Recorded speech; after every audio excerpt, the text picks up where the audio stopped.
চিকিৎসা ভাতা, অন্যান্য যে ভাতাগুলো আছে, বিশেষ করে মূল বেতন এবং উৎসব ভাতা, এই দুটো ইনকামের সঙ্গে যোগ হয়, বাকি ভাতাগুলো যোগ হয় না। তো বাকি ভাতা কি?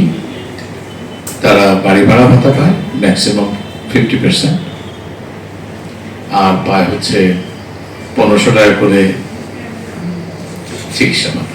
এই দুটোই হচ্ছে তাদের মূল ভাতা। এটা কিন্তু বেসরকারি চাকরিজীবীদের জন্য ওই বেনিফিটটা অন্যভাবে আছে।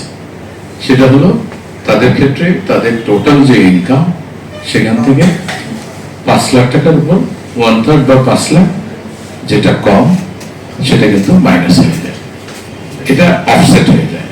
এখন এটা আমরা কেন চিন্তা করি না যে তা না করেছি, আমরা দেখেছি যে এখান থেকে আসলে এক্সট্রা রেভিনিউ আসবে না, বরং কিছু কিছু জায়গায় রেভিনিউ কমে যাবে। কেউ কেউ হিসাব করে দেখিয়েছে, আমার যদি টোটাল ইনকাম থেকে 5 লাখ টাকা বাদ যায়, তাহলে আমি যে ভাতাগুলোর উপর ট্যাক্স দেই না, তার চেয়েও আমি বেশি বেনিফিট পাই। তো আমরা এটা আসলে এইবার হয় নাই, তার মানে সামনে হবে না তা না।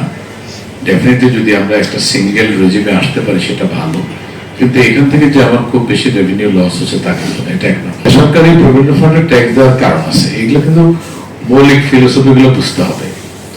বেসরকারি প্রভিডেন্ট ফান্ডে যেটা হয় সেটা হলো প্রভিডেন্ট ফান্ডে কর্মী নিজে কন্ট্রিবিউট করে, সমপরিমাণ টাকা আবার এমপ্লয়ার দেয়। তো এমপ্লয়ার যেটা দেয় সেটা কিন্তু তার ইনকাম, এই জন্য ইনকামের যোগ হয়।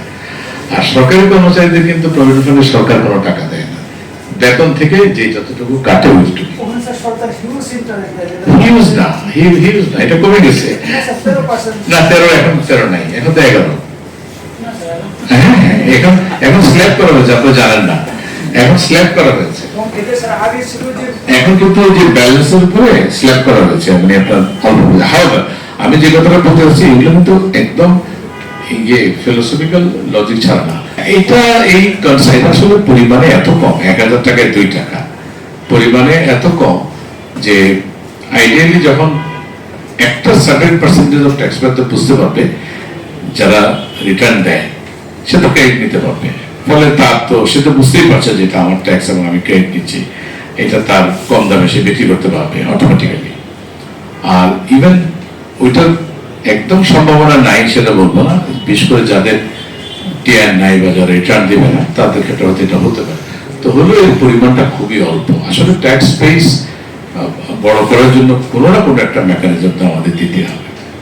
আর থার্ড যেটা বললেন, দেখেন চায়না কিন্তু ঘরে ঘরে ইন্ডাস্ট্রি কিন্তু একদিনে হয়নি। এখন আমরা যদি ডিবাগেরা মুরগি আগের মতো অবস্থা করি, লোকাল ইন্ডাস্ট্রিকে যদি প্রমোট না করা হয় কিছু না কিছু প্রোটেকশন দিয়ে, তাহলে কিন্তু লোকাল ইন্ডাস্ট্রি থাকবে, কেউ তার থেকে কিনবে না। যখন দেখবে যে বাইরে থেকে সস্তা পাওয়া যায় তখন কেউ কিনবে না। এই জন্য অল্প কিছু হলো প্রোটেকশন দিয়ে তাদেরকে ধীরে ধীরে আগাতে হবে। আমাদের দেশে কিন্তু দেখেন গার্মেন্টস কিন্তু মানে যখন সাকসেস দেখেছে অন্যরা চলে আসছে, এন্টারপ্রেনিয়ার কিন্তু কোনো অভাব নেই। আমাদের যে মানুষ, আমাদের যে মানুষের যে জিন, মানুষের যে এন্টারপ্রেনিয়ারশিপ স্পিরিট, এটা কিন্তু হিউজ। যখন দেখবে যে একটা লোকাল ইন্ডাস্ট্রি করে সে ভালো করছে, দাম পাচ্ছে, তখন কিন্তু খুব দ্রুত দেখবেন যে ক্যাপাসিটি বেড়ে যাবে, অন্যরা এখানে চলে আসবে। তো সে কারণে লোকাল ইন্ডাস্ট্রি যদি না হয়, তো একটা দেশ পুরোপুরি ইম্পোর্ট করে কোথায় এত টাকা পাবেন? আপনার ব্যালেন্স অফ পেমেন্ট নেগেটিভ থাকবে, আপনার লোকজন কাজ করবে কোথায়? বিদেশে কত লোক পাঠাবেন?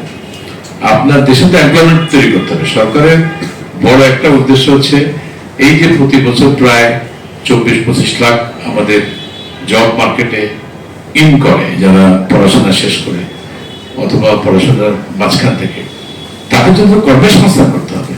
সে কারণে এইগুলো কিন্তু আপনার স্ট্র্যাটেজি, গভর্নমেন্টের পলিসি। আমরা ট্যাক্স কিন্তু শুধুমাত্র যে ফিসক্যাল যেটা বলি, শুধু রেভিনিউ আহরণের মেশিন না, এটা কিন্তু সরকারের যে ব্রড ইকোনমিক যে অবজেক্টিভ গুলো, এন্টায়ার সোসাইটির জন্য আরো যে ভিন্ন ভিন্ন অবজেক্টিভ গুলো আছে, সেগুলো কিন্তু আমাদের প্রমোট করা আমাদের দায়িত্ব।